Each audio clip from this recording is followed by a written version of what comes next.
Hinimok ni Senate President Pro Tempore Panfiloping Lacson ang publiko na isumbong sa mga otoridad ang mga gasolinahang maagang nagtataas ng presyo ng langis.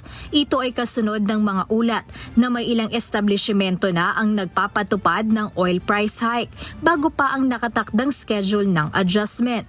Giit ni Senator Lacson, ang maagang pagtataas ng presyo ay malinaw na paglabag sa Republic Act No. 8479 o ang Downstream Oil Industry Deregulation Act of 1988, maging Republic Act No. 7394 o ang Consumer Act of the Philippines. Aniya, maaaring isumbong ang mga gumagawa nito sa Philippine National Police o sa mga local government unit. Binigyang diin ng senador na ang pagiging mapagmatsyag ng publiko ay susi upang mapigilan ang mga mapang-abusong gawain sa pagpepresyo.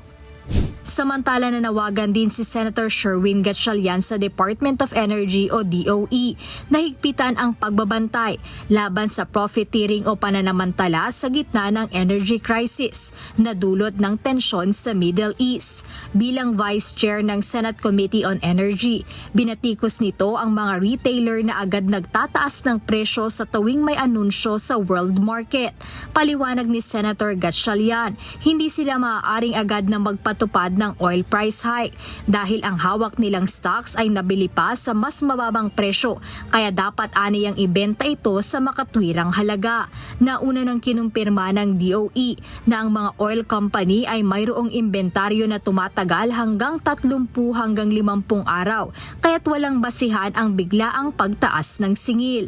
Inaasahang ilalabas ang final oil price adjustment ngayong araw ng Lunes, March 9.